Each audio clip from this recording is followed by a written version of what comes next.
बिस्मिल्लाहिर्रहमानिर्रहीम। अस्सलातु वस्सलामु अलैका या सय्यदी या रसूलल्लाह, अस्सलातु वस्सलामु अलैका या सय्यदी या हबीबल्लाह। आज की इस वीडियो का एक मकसद है, बड़ा ख़ास मकसद है। जिस तरह कि मेरी कुछ पहली वीडियोस में आपको मैंने बताता रहा कि इंडोनेशिया के रजिस्ट्रेशंस और इस तरह और कारोबार के बारे में, मार्केट के बारे में जो मेरे नॉलेज में था। एक चीज़ याद रखिएगा जी, बिल्कुल ये याद रखिएगा और अपने कंसल्टेंट से इसके बारे में मालूम लाजमी कीजिएगा। और दूसरा, इस चीज़ का खासा ख्याल रखिएगा, इधर आने से पहले, इन्वेस्टमेंट करने से पहले, रजिस्ट्रेशन कराने से पहले।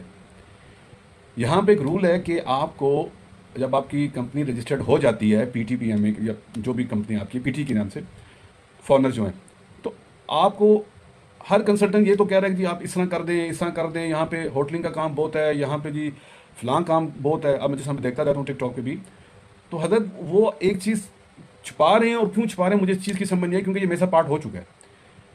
यहाँ पे एक रूल है कि आपने टैक्स, जो मैंने आपको एक अपनी वीडियो में बताया था कॉटेक्स का और ओएसएस का, उसकी सबमिशन के लिए आपको कंसल्टेंट हायर करना लाजमी है। क्योंकि एक, आपको इनके लॉस का नहीं पता, दूसरा इनकी लैंग्वेज का नहीं पता। ठीक है, तो ये ईजी नहीं है। मैं जो जो वीडियो देख रहे हैं, तो इस चीज़ को अपने में, अपने नॉलेज में भी रखिएगा और जो इंडोनेशिया के लिए इंटरेस्टेड है उनको लाजमी इन्फॉर्म कीजिएगा। मुझे जो कम से कम रेट मिला है, कम से कम रेट मिला है वो 22 लाख रुपया, पाकिस्तानी 22 लाख रुपीज़ हर साल मैंने सबमिशन करवानी है। पाकिस्तानी 22 लाख साल की, ये कम से कम मुझे रेट मिला है। हो सकता है कि जब आपका कोई रेफरेंस हो तो इससे भी कम मिले या इससे ज़्यादा मिले, मगर मुझे जो रेट मिला है, ठीक है। तो काइंडली अब सोचने की बात यह है कि अगर आपका बिजनेस स्टार्ट ही नहीं हुआ हुआ और आपने हर मंथ का अगर 22 के साथ हो जाए तो मतलब अब 2 लाख रुपया करें, मतलब 24 कर लें रफली, तो 2 लाख रुपया आपने देना है। ठीक है, अपने उस कंसल्टेंट को, जब आपका बिजनेस स्टार्ट हो गया, एम्प्लॉय आपने हायर कर लिया, तो आपने ये अमाउंट टैक्सेशन के कंसल्टेंट को देंगे। ये टैक्स नहीं है, ये कंसल्टेंट की फ़ीस है। तो मेरे लिए, अब मुझे नहीं पता कि अब जो सुनने वालों में से लोगों की कोई हाई रिच फैमिलीज हों तो उनके लिए तो इशू नहीं है। मैं एक नॉर्मल बंदे की बात कर रहा हूँ कि ये हमारे लिए तो बहुत ज़्यादा ही कंसर्निंग है। ठीक है, तो इस चीज़ को लाजमी मद्देनज़र रखिएगा और अपने उस कंसल्टेंट से या जिससे भी ये चीज़ें पहले वेरीफाई कीजिएगा। ठीक है, ये मैं अब जाके मैं ये फेस कर रहा हूँ।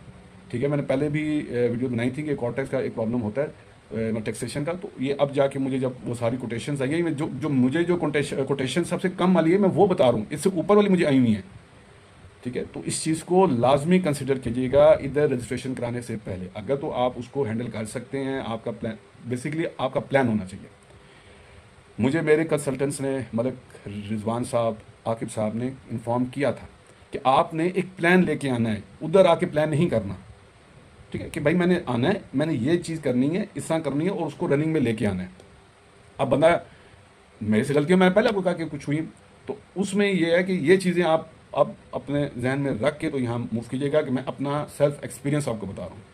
ठीक है, तो बाकी यहाँ पे बिज़नेस के बहुत चांस हैं। इन्वेस्टमेंट हैवी होनी चाहिए आपके पास, प्लान अच्छा होना चाहिए। तो मैं तो ये कहूँगा कि पहले एक दफ़ा आना चाहिए, आके मार्केट देखनी चाहिए। 6 महीने का खर्चा है, 3 महीने का खर्चा है यार, वो बेहतर है। ठीक है, आएँ, स्टडी करें, समझे, फिर जाके अपनी कंपनी रजिस्टर करें। और सुना है कि यहाँ पे होते हुए भी रजिस्टर्ड हो जाती है और ये वीज़ा ट्रांसफ़र भी हो सकता है, हो जाता है। ये आपको बाद में ही मालूम होगा, मुझे इसके बारे में पता नहीं है।